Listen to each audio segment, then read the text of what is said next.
అంటే తను ఎక్కడ ఉండే రాజేష్కి ఫోన్ చేసి డబ్బులు తీసుకురమ్మంది. నేను ఫోన్ చేస్తే ఇంట్లో ఉన్నానంటుంది. నా సంధ్యన ఇలా చేసేది ఏంటి స్వామి ఇది? నా భర్తకి చాటుమాటుగా ఫోన్ చేసి డబ్బులు అడగడం ఏంటి? ఆయన తన గురించి డైరీలో అంత ప్రేమగా రాసుకోవడం ఏంటి? అంటే నన్ను పావుగా అడ్డు పెట్టుకుని తన ఖర్చుల అవసరాల కోసం రాజేష్ ని ఈ విధంగా వాడుకుంటుందా? ఇదేనా ఇంతకాలం నా ప్రాణం అనుకున్న సంధ్య? ఇదేనా ఇన్నేళ్ల స్నేహం? స్నేహితులంటే మాలా ఉండాలని గొప్పగా చెప్పుకోవాలని అనుకున్నాం కదా, అలానే ఉన్నాం కదా. స్కూల్లో కూడా మా ఫ్రెండ్షిప్ గురించి ఎంతో గొప్పగా చెప్పుకున్నారు. అలాంటి మన స్నేహం ఇలా మోసం చేసిందా? నా కోసం, నా స్నేహం కోసం వచ్చిందనుకున్నాను. నా దగ్గరున్న బిడ్డ కోసం వస్తుందనుకున్నాను. కానీ నా వంకతో, బిడ్డ వంకతో నా భర్త కోసం వస్తుందా? ఆయన మనసులో స్థానం కోసం వస్తుందా? బిడ్డనిచ్చినట్టే ఇచ్చి నా భర్తని నా నుంచి దూరం చేయాలని చూస్తుందా? అసలు అసలు సంధ్య ఇలా చేసేది లేదు. లేదు, తను మారిపోయింది. తనిప్పుడు నా సంధ్య కాదు. కాదు భగవంతుడా, నువ్వే నన్ను పరిస్థితుల నుండి కాపాడాలి. నాకు వేరే దారి లేదు. నువ్వే కాపాడాలి.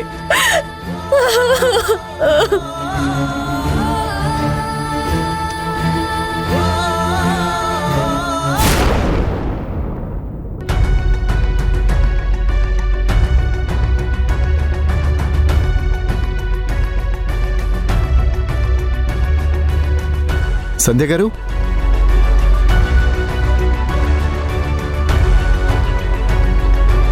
రాజేష్ గారు, మీరొస్తే బిల్ పే చేద్దామని మేము వెయిట్ చేస్తున్నాం. డబ్బులు ఎక్కడ కట్టాలి? రండి, పదండి. ఇక్కడే రాజేష్ గారు. చెప్పండి మేడం. పాయిజన్ తీసుకున్న అమ్మాయికి డబ్బులు కట్టడానికి వచ్చాం.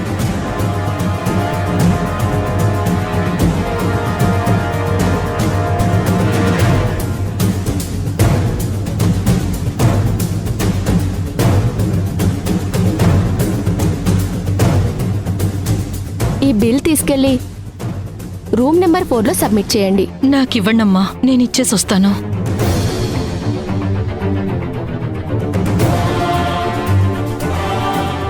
ఈవిడేనా ఆ ఆయా గారు? అవును, పాపం బాగా భయపడిపోయారు.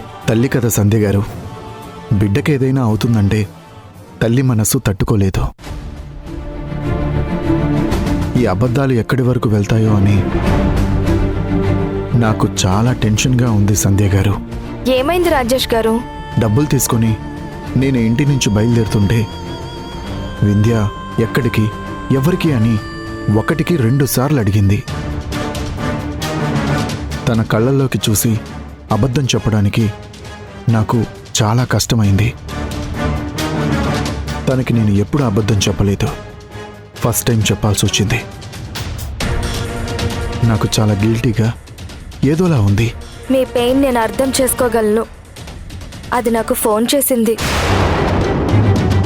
హాస్పిటల్లో ఉన్నాను అంటే కంగారు పడుతుంది, ఎందుకు ఏంటి అని చెప్పాల్సి వస్తుందని నేను ఇంట్లోనే ఉన్నాను అని చెప్పాను. వింధ్యకి నేను ఇలా అబద్ధం చెప్పే పరిస్థితులు వస్తాయని నేను జీవితంలో అనుకోలేదు. వింధ్య నీకు ఫోన్ చేయడం ఏంటి? ఏం డౌట్ వచ్చింది తనకి? అయ్యో డౌట్ ఏం కాదండి. పాప నా దగ్గర ఉంది కదా, అందుకే చేసింది. నేను పాప దగ్గరే ఉన్నాను అనుకుంటుంది. పాపం. మీరు బాధపడి నేను బాధపడి ఇదంతా ఎందుకు సంధ్య గారు? నాకు నిజం తెలుసనే విషయం వింధ్యకు చెప్పేస్తే ఏమవుతుంది? నమ్మకం పోతుంది. నా వింధ్యకి ఈ సంధ్యపై ఉన్న నమ్మకం పోతుంది. అలా కాదండి. లేదు రాజేష్ గారు, మీకు అర్థం కావట్లేదు. వింధ్యకి నేను మాటిచ్చాను, ఆ బిడ్డ తనది, ఆ రహస్యం మరొకరికి తెలీదు అని. కానీ మీరు తన గురించే తప్పుగా మాట్లాడుతూ తనని వదిలేస్తాను అని అన్నారు కాబట్టి ఆ రోజు మీకు నిజం చెప్పాల్సి వచ్చింది. లేదంటే ఎప్పటికీ మీకు ఆ నిజం తెలిసేదే కాదు. కానీ సంధ్య గారు, నేను పాపని నా బిడ్డగా యాక్సెప్ట్ చేశాను కదా, ఇంకా ప్రాబ్లం ఏంటి? మీ అమ్మగారు ఆవిడేమో తన తల్లి పేరు పెట్టుకుని ఎంతగానో మురిసిపోతున్నారు. ఆవిడ ఈ విషయాన్ని పాజిటివ్గా తీసుకోగలరా? అమ్మకెలా తెలుస్తుంది? మీకు తెలిసినట్టే ఏదో ఒక సందర్భంలో తెలుస్తుందేమో అన్న భయం వింధ్యని వెంటాడుతోంది. మీరు బిడ్డని ఎంత ప్రేమించినా మీకు నిజం తెలిసింది కనుక తనని మోసం చేసిన మనిషిలా చూస్తారేమో అనే టెన్షను, డౌటు తనని వెంటాడుతూనే ఉంటాయి. అన్నింటికీ మించి ప్రపంచం తిరగబడినా నా నోటి నుంచి పాప రహస్యం మీకు తెలిసింది అనే విషయం ఒకవేళ వింధ్య గనక తెలిస్తే అది ఏమాత్రం తట్టుకోలేదు. నేను మోసం చేశాను అని అనుకుంటే నేను భరించలేనండి. సరే సంధ్య గారు, మీ మాట కాదని నేను తనకు చెప్పను అని మీకు మాటిచ్చాను కదా, నేను ఆ మాట పైన నిలబడతాను. డాక్టర్ గారు, ఇప్పుడు తన కండిషన్ ఎలా ఉంది? ఇంతకు ముందు ఆ అమ్మాయి ట్రీట్మెంట్కి రెస్పాండ్ అవ్వలేదు, కానీ ఇప్పుడు రెస్పాండ్ అవుతుంది. ఇక అవుట్ ఆఫ్ డేంజర్.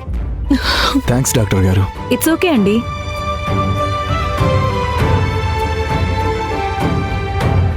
మీకు చాలా థ్యాంక్స్ బాబు, సమయానికి వచ్చి ఆదుకున్నారు. అయ్యయ్యో పర్వాలేదండి, మీ గురించి సంజయ్ గారు చెప్పారు. అయినా నేనేమీ మీకు పాప గురించి తెలుసని హెల్ప్ చేయలేదు. సంజయ్ గారులానే నాకు ఎవరైనా సహాయం అడిగితే వెంటనే చేసేయడం అలవాటు. నా కూతురు చదువయ్యాక, దానికి ఉద్యోగం వచ్చాక, లేదా నేనే ఏదో ఒక రకంగా డబ్బు సర్దుబాటు చేసి మీ డబ్బు మీకు ఇచ్చేస్తానయ్యా. ఏంటి మీరు ఆ డబ్బుల గురించి ఇంకా మర్చిపోండి. సంధ్య గారు, మీరైనా చెప్పండి. మీరు మా ఫ్యామిలీలో మనిషే, అలానే అనుకోండి. ఇదంతా అయిపోయాక మీ అమ్మాయిని జాగ్రత్తగా చూసుకోండి. అలాగేనమ్మా. రాజేష్ గారు, నేను ఇంటికి వెళ్తాను, లేట్ అవుతుంది. పాప కూడా ఇంట్లోనే ఉంది. భాగ్యం గారు, నేను వెళ్తాను. సరేనమ్మా. నేను మీ ఇంటి దగ్గర డ్రాప్ చేస్తాను. వద్దులేండి, నేను ఆటోలో వెళ్ళిపోతాను. సరే, జాగ్రత్తగా వెళ్ళండి.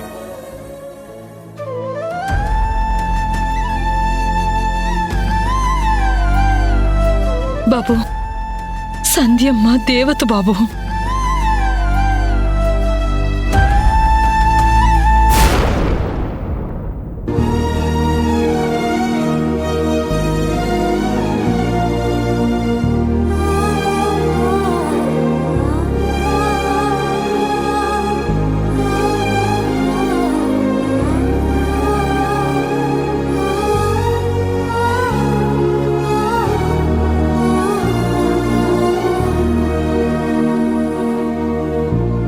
మనిద్దరిని కాలం కూడా వేరు చేయకూడదే. ఎప్పటికీ మనం ఇలాగే కలిసి ఉండాలి.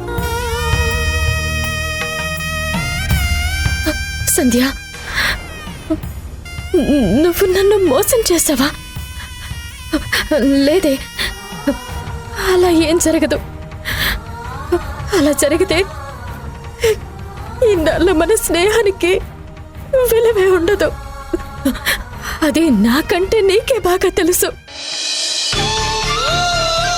అయినా నువ్వు నన్ను చీట్ చేస్తున్నావు అంటే అసలు ఈ ప్రపంచంలో ఎవరైనా నమ్ముతారా? అలాంటిది నేను నమ్మాలా? లేదే, నా వల్ల కావట్లేదే. కానీ నిజాలన్నీ కళ్ళ ముందు కనిపిస్తున్నాయి, వినిపిస్తున్నాయి. మరి వాటినేమనాలి? అవన్నీ అబద్ధాలేనా? లేదా నేనే తప్పుగా అర్థం చేసుకున్నానా? అందుకే తప్పుగా కనిపిస్తున్నావా?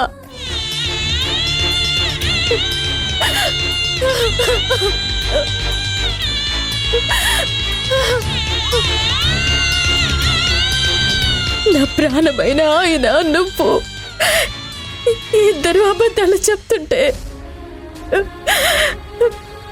నేను నా అంతరాత్మని కూడా నమ్మలేకపోతున్నాను. అయినా నేను నమ్ముతాను, నా సంధ్యని నేను నమ్ముతాను. ఎక్కడో ఏదో జరిగే ఉంటుంది, అందువల్లే నువ్వు నాకు చెప్పలేకపోయావేమో. నేను తొందరపడకూడదు, ఆగుతాను. మీరేదైనా చెప్తారేమో చూస్తాను. ఎవరేం చెప్పినా వినను, నా కళ్ళ చెవులని కూడా నమ్మను. నువ్వు నా ప్రాణ స్నేహితురాలివే, నిన్నెలా వదులుకుంటాను? నువ్వు నన్ను ఎలా వదులుకుంటావు? ఈ జన్మలో అది జరగదు. నువ్వు చెప్పలేదని నేను సొంత నిర్ణయం తీసుకోను. అయినా నువ్వు నా దగ్గర ఏమైనా దాస్తున్నారా? మీ మధ్య ఏమైనా ఉందా లేదా? అసలు ఏం జరుగుతుంది? మీరు చెప్పే వరకు నేను ఓపిక పడతాను.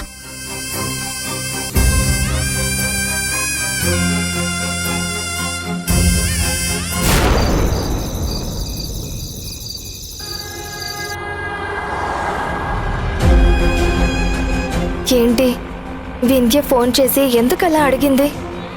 అదెప్పుడు అలా అడగదే. తన మాట కూడా ఎప్పట్లా లేదు.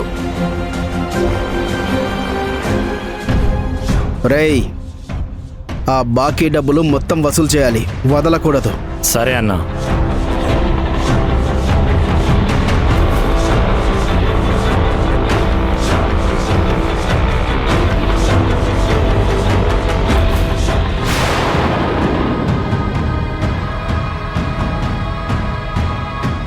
ఏమైంది? తెలియదు మేడం, చూస్తాను.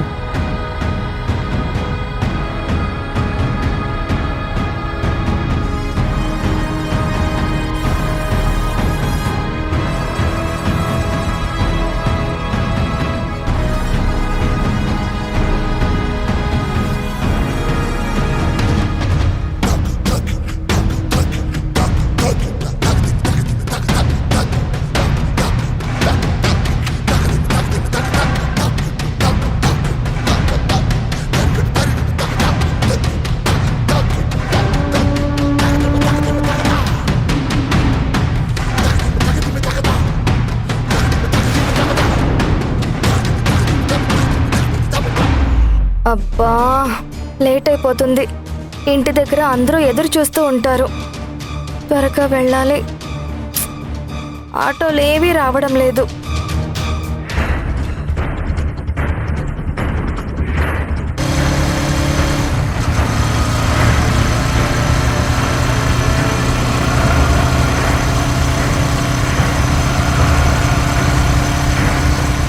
సంధ్య గారు, ఏంటి ఇక్కడ?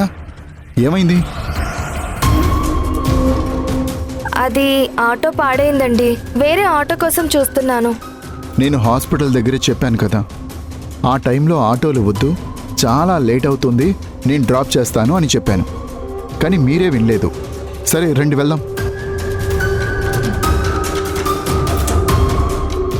అరే మీరేంటండి అంతలా ఆలోచిస్తున్నారు? త్వరగా మిమ్మల్ని డ్రాప్ చేసి వెళ్తాను. ఇంటి దగ్గర పాప ఉంది కదా, మీకోసం ఎదురు చూస్తూ ఉంటుంది. రండి. సరే పదండి. రండి.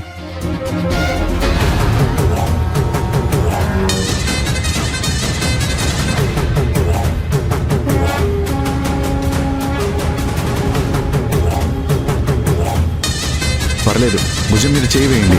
ధైర్యంగా కూర్చోండి. ఫాస్ట్గా తీసుకెళ్ళి డ్రాప్ చేస్తాను.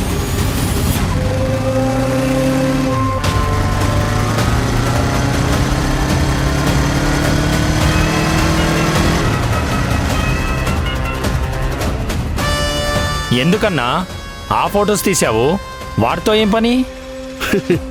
నేనేం చెయ్యను కానీ కొంపలు తగలబెట్టే ఒక లేడీ ఉంది, తను చేస్తుంది.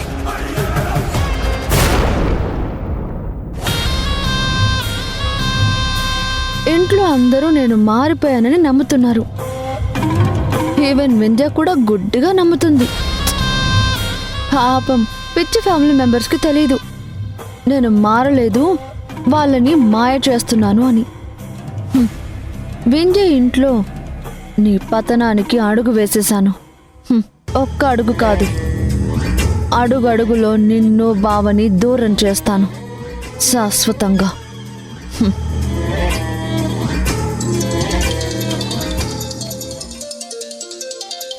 ఈ టైంలో వీడి ఫోన్ ఏంటి? హలో, ఏంటి నందు టైం టైంలో చేసావు? చెయ్యాల్సిన టైంలోనే చేశాను మేడం. ఇక్కడ విషయం చాలా వెయిట్గా ఉంది. నువ్వు విషయం ఏంటో సాగదీయకుండా ఫస్ట్ మ్యాటర్ ఏంటో చెప్పు. రెస్టారెంట్కి వెళ్ళారో, హోటల్కి వెళ్ళారో, లేక ఇంకెక్కడికైనా వెళ్ళారో నాకు తెలీదు కానీ సంధ్య రాజేష్లు కలిసి వెళ్తూ ఉండడం నా కంటికి చిక్కారు. ఏంటి నువ్వు మాట్లాడేది?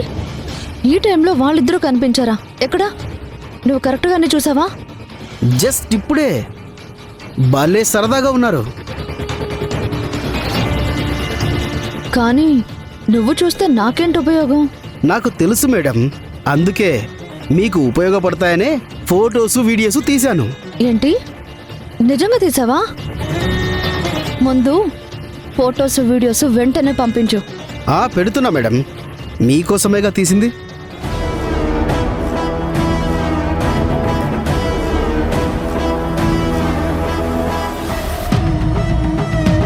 పంపించాను మేడం, చూడండి.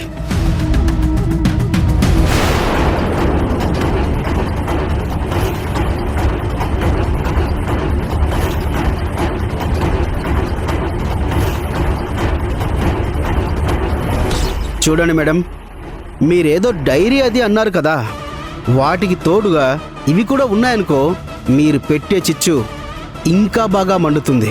పైగా నన్ను చెప్పుతో కొట్టిన పగ కూడా తీరుతుంది.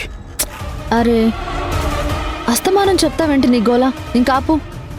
ఆధారాలు పెట్టావు కదా, మిగతా కథ నేను అల్లుకుంటాను. ఈ మధ్య అదృష్ట రేఖలు నా చేతిలో నాట్యం చేసేస్తున్నాయి. ఈ బాణం గురి చూసి వదిలితే దెబ్బకు వింధ్య కాపురం కోలిపోవాలి.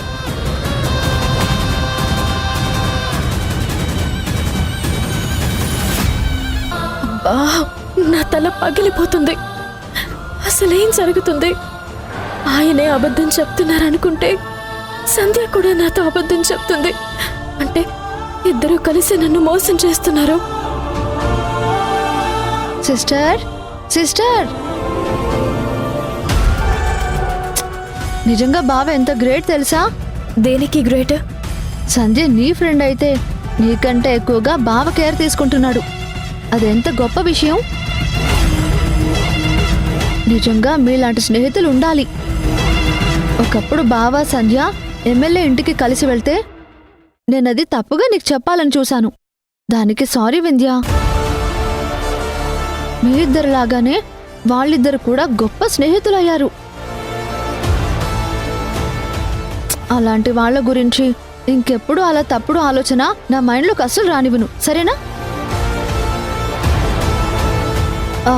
ఆ ముందు రోజు కూడా ఏదో రెస్టారెంట్కో హోటల్కో కలిసి బైక్ మీద వెళ్తున్నారంట. ఎవరో నాకు ఫోటో పంపించారు. దాన్ని కూడా నేనేం తప్పు పట్టలేదు తెలుసా. ఫోటో పంపించడం ఏంటి? ఏం మాట్లాడుతున్నావు? ఎక్కడికి వెళ్ళారు? అది జస్ట్ క్యాజువల్గా హోటల్కి వెళ్ళి బైక్ మీద ఎటో బయటకు వెళ్తున్నారంట, అంతే. ముందా ఫోటో చూపించు. అయ్యో, అదెందుకులే, చూపించమంటున్నానా? సరే, కూల్ కూల్.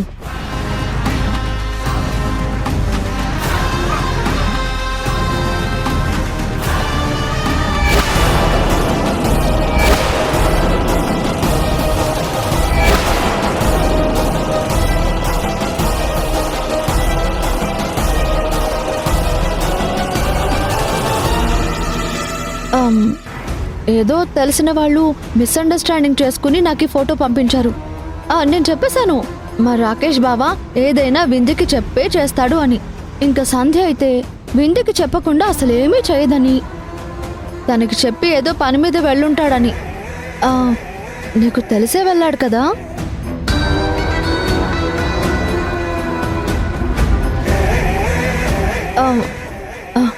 ఆయన చెప్పినా చెప్పకపోయినా కలిసి వెళ్తే తప్పే ఉంది. ఒకప్పుడు నేనైతే ఖచ్చితంగా డౌట్ పడేదాన్ని, కానీ ఇప్పుడు మారిపోయాను కదా. నాకు మీ ముగ్గురు స్నేహితులుగానే కనిపిస్తారు. చూడు, ఇద్దరు బైక్ మీద ఎంత చక్కగా ఉన్నారు. నువ్వు కూర్చునే స్థానంలో సంజయ్ కూర్చున్నా ఎలా కరెక్ట్గా సూట్ అయిందో. ఏంటి ఏదో చూపిస్తున్నావు? ఏం లేదత్తయ్య, బాబా బయటకు వెళ్ళాడు కదా, అదే ఈ ఫోటో. బావ బయటకు వెళ్ళడం ఏంటి? అబే ఏం లేదత్తయ్య, అదే మేం టూర్కి వెళ్తున్నాం కదా, అక్కడ హోటల్కి సంబంధించింది చూపిస్తుంది అంతే. అవునా, నీకన్నీ బాగా తెలుసా? అయితే వాళ్ళకక్కడ ఏమేం కావాలో అన్ని అరేంజ్మెంట్స్ చేయి, సరేనా? అదంతా నాకు వదిలే అత్త, నేను చూసుకుంటాను కదా. సరేనమ్మా, రేపు ప్రయాణం ఉంది కదా, అన్నీ రెడీ చేసుకో. సరే అత్తయ్య. ఉమ్.